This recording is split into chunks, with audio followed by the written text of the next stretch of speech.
सो बात हो रही है पाकिस्तान और इंडिया के हवाले से, एंड अब से वही ना द हाइप तो खैर बहुत पहले से क्रिएट की जा रही है, but the hype is now, the hype would be going on and on, क्योंकि अब तो नजरें दुनिया की, सबकी क्रिकेटिंग दुनिया की नजरें जो हैं वो इस मैच पे हैं, तो हमारी तो ज्यादा फोकस्ड नजरें होंगी, because obviously our team would be in action versus India. The kind of confidence जिसकी हम शायद बात कर रहे थे, वो कॉन्फिडेंस हम पिछले मैचेस से तो कैरी फॉरवर्ड करके ला रहे हैं, मगर हमने पिछले मैच में एक चेंज ऐसा किया, और ठीक है that was a tactical change, but पहले मैच में जो बेस्ट परफॉर्मर था सलमान मिर्जा, सलमान ने 3 विकेटें भी हासिल की थी। नेक्स्ट मैच में सलमान ही ड्रॉप हुआ था, इन उस्मान तारिक, हमने एक स्पिनर को ऐड कर लिया था। अब मैं आपसे अगर कॉम्बिनेशन के हवाले से बात करूं, बैटर्स में तो कोई फर्क नहीं, मगर बॉलर्स में क्या फर्क आना चाहिए, या बैटर्स में भी फर्क आना चाहिए? सलमान मिर्जा मुझे जो लग रहा है, अब आई डोंट नो, क्योंकि बड़ा मैच है, आपको वो प्लेयर चाहिए जो कॉन्फिडेंस के साथ ग्राउंड में उतरे। ठीक है, पास की परफॉर्मेंसेस भी बिल्कुल देखनी चाहिए। आपने उन प्लेयर्स को भी देखना है जो इंडिया के खिलाफ ज़्यादा मैचेस खेले हुए हैं। आप उस तरह भी देखेंगे कि यार क्योंकि इंडिया के खिलाफ मैच है, तो आपको जो है वो ऐसे प्लेयर चाहिए जो मेंटली और फिजिकली स्ट्रांग हो, अपनी नर्व पे काबू रख सके। वेरी गुड, बिल्कुल सही कहा आपने। तो क्या किस कॉम्बिनेशन के साथ ये जाते हैं, मैं और आप तो बात कर लेंगे, लेकिन वहां पे जो हमारी मैनेजमेंट बैठी है या कप्तान कोच है, पिच क्या होती है, किस तरीके की कंडीशन है, क्या पिच पे घास है या बिल्कुल ड्राई है, स्पिनर्स का रोल इंपॉर्टेंट होगा, ये वो सारी चीजें वो हमें बेहतर बताएंगे। लेकिन क्योंकि अगर किसी और टीम से मैच होता तो मैं कह देता कि यार शाहीन की जगह किसी और को खिला दे, ठीक है, बॉलिंग में अगर मैं कोई चेंज की बात करूं, लेकिन क्योंकि मैच भी बड़ा है तो मैं शाहीन के साथ जाऊंगा, ठीक है, या बाबर के साथ जाऊंगा या किसी और सीनियर के साथ जाऊंगा, क्योंकि वहां पे उनके ऊपर जिम्मेदारी भी ज्यादा बनती है और उनसे हम परफॉर्मेंस की हमारी एक्सपेक्टेशन भी है कि यार बड़ा मैच है, इतने अरसे से खेल रहे हैं, परफॉर्म किया है पहले भी, इस मैच के अंदर हमें उन प्लेयरों की परफॉर्मेंस चाहिए। बिल्कुल बिल्कुल परफॉर्मेंस चाहिए। और एक और बहुत इंपॉर्टेंट कैरेक्टर जो हमें 2 मैचेस में नहीं दिखे, और तौसीफ साहब ने पहले भी जो है कई दफा मेंशन किया उनको, फखर जमान। फखर अभी तक जो है वो जगह नहीं बना सके हमारी 11 में, और इंडिया के खिलाफ हम हर दफा कहते हैं जी फखर इंडिया के खिलाफ जरूर होना चाहिए, बिकॉज जो सुप्रीम परफॉर्मेंसेस फखर की इंडिया के खिलाफ है, मेरा नहीं ख्याल के और दूसरी टीम्स के खिलाफ इतनी सुप्रीम परफॉर्मेंसेस फखर की हैं। अब अगर मैं बैटिंग में देखती हूं तो तौसीफ साहब, अगर आपने लाना ही है फखर को किसी ना किसी तरह, किसकी जगह पे लाएंगे? मुश्किल सवाल है। दूसरी बार रिसोर्सेज आपके पास है ही नहीं। क्या रिसोर्सेज हैं? बिल्कुल ठीक है, आप बिठा सकते हैं। तो वैसे मैं जवाब दूं इसका? तौसीफ भाई मैं जवाब दूं इसका? जी आप दें जवाब, फिर मैं सॉरी तौसीफ भाई, मैं अगर यहाँ पे ना आपने फखर की बात की ना, साहबजादा फरहान से मैं कीपिंग कराऊं और उस्मान की जगह मैं फखर को खिलाऊं। ओहो, हाँ एक ऑप्शन आया जी तौसीफ साहब। ऑप्शन है, और जाहिर है कि हमारे कोच साहब ने जो है उस पर बड़ा रखा हुआ था हमारे कीपर के ऊपर, वो कर तो कुछ भी नहीं रहा। ऑनेस्टली सच्ची बात है, क्या किया, कोई ऐसी मतलब नहीं, ये चॉइस है आपके पास, बट आपका कोच इस पे नहीं जाएगा, ये मुझे 100%, लेकिन नहीं जाएगा उस पर। देखिए यहाँ पर आप जो बात कर रहे हैं ना, वो जो सीनियर की बात की ना, ये टीमों के खिलाफ आप किसी ऐसे को एकदम डाल देंगे ना, वो उसके लिए बड़ी मुश्किलात होंगी। गो के मिर्ज़ा ने बहुत ही उम्दा बॉलिंग की है और अपनी जगह। तो देखें, मैं थोड़ा सा शाहीन के ऊपर जाऊँगा। शाहीन इस वक्त बैट पैची, मैं समझ रहा हूँ कि उससे ठीक बॉलिंग नहीं हो रही। अब हमने, और उसका एक मेन ये था कि उसका गेंद बड़ा अच्छा अंदर आता था, दोनों ही चीज़ें होती थी। अब वो जाहिर है कि फॉर्मेट ऐसा है कि लग जाती है, लेकिन एक स्विंग उसको या सीम उसको नहीं मिल रहा। जैसे कि मैं मिसाल दूं, स्टार्ट की मैं बात करूंगा, वो ओवर द विकेट नहीं आता, राउंड द विकेट आ जाता है, और वो आन के उसका गेंद जो आम जो है, जो मैं जो बॉलर दूर बेहतर नहीं, लेकिन मुझे आइडिया हो रहा है थोड़ा कि वो उसका, और पेस भी है जाहिर है उसकी, तो ये थोड़ा सा वो जा रहा है। लेकिन I will go with Shaheen, बिल्कुल जाऊंगा मैं इस एक्सपीरियंस के साथ। और ऐसा करके आप थोड़ा सा डिस्टर्ब भी कर सकते हैं। बट फ़खर को अंदर लाने के लिए ये चॉइस अच्छी है आपकी, लेकिन अब मैं यही कहता हूँ अगर कहीं 2-1 कैच उसने गिरा दिए और कुछ नहीं हुआ या बैटिंग उससे नहीं हुई तो हमारे यहाँ तो शोर मचना शुरू हो जाएगा। लेकिन जो प्लानिंग है, प्लानिंग ये भी बन सकती है, बिल्कुल बन सकती है। आपके 7-8 तक बैटिंग है, ये जो 6-7 हम कह रहे हैं ना, 7-8 तक आपकी बैटिंग है, तो आप कवर कर सकते हो, ऐसा नहीं है कि नहीं। मैं भी इस बात पे लेकिन फ़खर को लाना ज़रूर है। अब किसके उसमें लाना है, एक चॉइस यही मुझे नज़र आती है। बाकी अगर आप उठा के देख लें तो आप किसी को बिठा नहीं सकते, और बिठा भी सकते हैं तो एक ही आदमी को आप बिठा सकते हैं, उस्मान जो है तारिक हैं, उन्होंने परफॉर्मेंस की भी है। और वो उस्मान तारिक जो है वो उस्मान तारिक ने तो बहुत अच्छी बॉलिंग की है। उस्मान तारिक तो मुझे लगता है नहीं, बिल्कुल उस्मान खान, मैं बिठा नहीं रहा, नहीं, मैं नहीं बिठा रहा। हाँ। उस्मान तारिक को बिठा नहीं रहा कि मतलब वो तो हमारा सीक्रेट वेपन है, मैं नहीं बिठा रहा। मैं सिलेक्शन में होता तो उसको नहीं बिठाता ऑनेस्टली।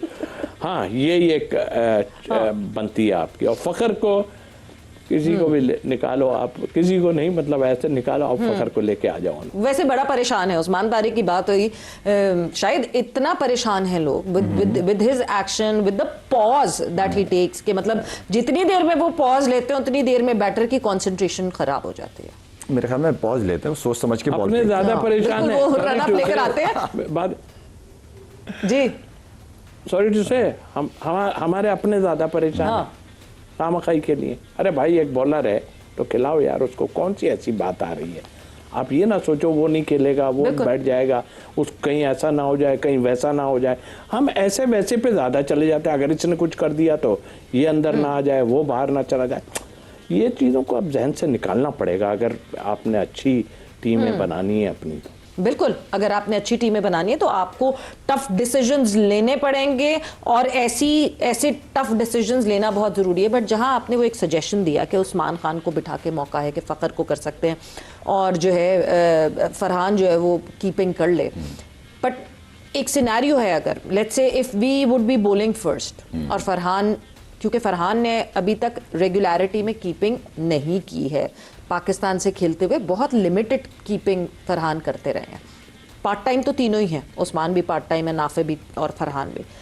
कहीं कोई ड्रॉप हो जाए, कहीं कोई मेजर ड्रॉप हो जाए, कुछ हो जाए, क्या उसका इम्पैक्ट, जब पाकिस्तान बैटिंग करने आती है तो क्या फरहान की बैक ऑफ द माइंड उसका इम्पैक्ट पड़ सकता है? नहीं, फरहान को ये तो पता होगा ना कि यार उसको बिठा के मुझे कीपिंग कराई है, तो पूरी रिस्पॉन्सिबिलिटी तो नहीं लेगा ना। वो यही कहेगा कि मैं तो बैट्समैन हूँ।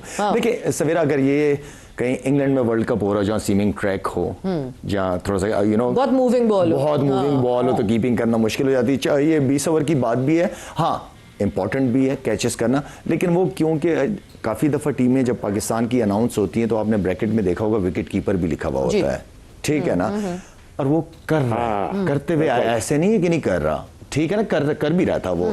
आप उसको अभी अगर आपके पास टाइम है, ठीक है ना, आप उसको कीपिंग कराए ना, 2-3 सेशंस करेंगे, कोई ऐसी बड़ी बात तो नहीं है। कोई होता ना बहुत ही बड़ा टर्न होता, नई ग्रिप कर रहा या इंग्लिश कंडीशन, बॉल इधर उधर, नहीं तब समझ आती। आपने जब एक कॉम्बो बनाना है, आप ये भी उसके फायदे भी तो देखो ना, बिल्कुल, कि आपके पास एक फ़खर जैसा प्लेयर अंदर आ जाएगा टीम में। तो मैं चीज़ों को इस तरह देखता हूँ। उन्हें को तो कोई अच्छा फील्डर भी कैच छोड़ देता है, वो तो कोई भी कर सकता है, कोई भी छोड़ देता है। हमें रिजवान काफी दफा ड्रॉप करते हैं देखे, दो के Rizwan is a very good fielder. But एक और चीज, शायद एक और इम्पोर्टेंट चीज, क्योंकि हम जब एशिया कप में आमने सामने हुए इंडिया के अगेंस्ट, एक चीज तो हमें यह पता है कि शाहीन को बहुत अच्छे तरीके से रीड कर लिया है, क्योंकि अभिषेक शर्मा ने जिस तरह स्टार्ट ऑफ किया शाहीन के अगेंस्ट, पहली बॉल पे एक दफ़ा चौका मारा, पहली बॉल पे एक दफ़ा छक्का मारा, एक मैच में चौका था, एक मैच में छक्का था, यानी अच्छी तरह होमवर्क किया हुआ है। अब कॉन्टेस्ट बहुत तगड़ा होगा, एक तरफ अभिषेक शर्मा और फेस ऑफ होगा शाहीन शाह अफरीदी के साथ। शाहीन को क्या कुछ डिफरेंट सरप्राइज फैक्टर रखना चाहिए, जिस तरह आपने उस दिन भी कहा था कि जरूरी नहीं है कि शुरू की 2 बॉलें तुमने वही करनी है जो रेगुलर करते हैं, क्या पता वो आगे लेटर इन द ओवर कर लें, ना शुरू की 2 बॉलों में अटेम्प्ट करें टू टेक विकेट। क्या ये चेंजेस करने चाहिए, because it is surprising each other. देखिए शाहीन की एक चीज़ ये है कि बहुत दफा हमने डिस्कस किया है कि उसकी कोशिश होती है कि मैं शुरू के 1-2 ओवर के अंदर आउट करूं, नया बॉल है, हाँ वो चांस लेता है, अच्छा वो रन खाने से डरता नहीं है। लेकिन मेरी जान, आप हर जगह आप विकेटों के लिए, मतलब हर कंडीशन, जब एक बॉल स्विंग नहीं हो रहा तो आप जाहिर बात है प्लान चेंज करते हो ना कि यार नहीं, आज वो स्विंग नहीं मिला मुझे या नहीं मिल रहा, तो आप थोड़ा सा कहां जाते हो विकेट लेने के लिए कि आप ये कहते हो कि मैं जितनी डॉट बॉल्स करूं समझो कि विकेट आने वाली है। ठीक है, बैट्समैन ने भी चांस लेना ना 6 ओवर में, आपको अपनी लेंथ को चेंज करना पड़ता है। अगर आप बैट्समैन पहली रेडी है कि यार इसने करनी इधर ही है, आप बैट्समैन के माइंड के साथ तो खेलो ना यार। उसको पता है, मैंने कितनी दफा शाहीन से बात भी हो जाती है और उसको कम बात करता हूं, मैं ज्यादा क्रिकेट की बात नहीं करता, मैं चाहता हूं कि वो खुद ही अपनी गलतियों से ही सीखे बंदा, तो वो ज्यादा जल्दी सीखता है, कंफ्यूजन हो जाता है। अच्छा, इस वक्त क्योंकि वो अंदर से एक पागल भी हुआ है कि नहीं मैंने परफॉर्म करना है, कुछ भी हो जाए अच्छा, ये चीज का होना बड़ा पॉजिटिव होता है कि वो एक अपॉर्चुनिटी देख रहे हैं, अंगर वो सबसे इंपॉर्टेंट वो प्लेयर के अंदर होनी चाहिए और उसी से आगे जाता है बंदा। बीच में भी परफॉर्मेंसेस नहीं हो रही थी, लेकिन उसके अंदर मैंने एक चीज देखी है कि नहीं मैंने करना है, मैंने करना है। ये चीज मुझे प्लेयर की पसंद है। कभी कभार बहुत लंबा बैट पे जा जाता है, आप स्ट्रगल करना शुरू कर देते हैं, लेकिन जो हंगर है ना वो आपको आगे लेके आती है। टैलेंट देखिए प्लेयरों में एक ही जैसा होता है, आपका विल आपको आगे लेके चलता है। बट देन फिर अपनी just hold your thought here, क्योंकि मैं तौसीफ साहब से जरूरी एक बहुत बात पूछना चाहती हूँ। क्या हमेशा पैमाना यही होना चाहिए एक बॉलर को मेजर करने का कि कितनी विकेटें हैं उसके विकेट के कॉलम में? जिस तरह अभी शाहिद ने बात की कि आपकी ठीक है wicket taking ability very good, मगर अगर इस वक्त वो विकेट टेकिंग एबिलिटी इस तरह काम नहीं कर रही तो why not go for economy, lesser economy, ऐसे कि वो इकोनॉमी इतनी लेसर हो कि कोई बात नहीं, आपके काउंटर पार्ट दूसरे बॉलर को विकेट मिल जाए। बिल्कुल, आप इतना जो है रन्स रोक दें कि अगला बैटर फंस जाए। जिसे बॉलिंग पार्टनरशिप जिसे कहते हैं, साथ मिलके आप वो कहते हैं ना हंट करें इन पेयर्स। तो तौसीफ साहब, क्या हमेशा पैमाना विकेट का कॉलम ही होना चाहिए या इकोनॉमी बहुत मैटर करती है? नहीं, इकोनॉमी तो डेफिनेटली करती है और विकेट का कॉलम भी होना ज़रूर चाहिए। देखें, ख़ास तौर पे जब शाहीन की बात हो रही है तो इसमें थोड़ी सी मैं बात ये करूँगा कि एक प्लेयर का और इसकी आप परफॉर्मेंस आगे, आपको पता है 150-200 200 रन की जो है पार्टनरशिपें होती थी मुख्तलिफ उसमें फॉर्मेट में। ये जब आया, इसका गेंद अंदर आना शुरू हुआ ना, इसने आपको ऊपर से विकेट्स लेके देने, आप उठा लें रिकॉर्ड, इसने विकेट्स लेके देना शुरू किए और वो विकेट लेने ही सबसे ज़रूरी होता है। हम तो 200 की पार्टनरशिप भी हमारे खिलाफ लगी है, 150 की भी लगी है, ये सब है। अब मैं आ जाता हूँ उस पर कि उसकी इंजरी जो है, उसका लेफ्ट फुट है, आई थिंक मेरा ख्याल है उसको नी का ऑपरेट हुआ था या जो भी है, ये बहुत लोगों का इस तरह होता है, अगर मैं सही हूँ तो यही है। देखिए, अगर उसका गेंद अंदर आना बंद हो गया, यूँ कि अंदर आता था ना, तो आजकल इस फॉर्मेट में ऑन मारने की बहुत पड़ी होती है लोगों को।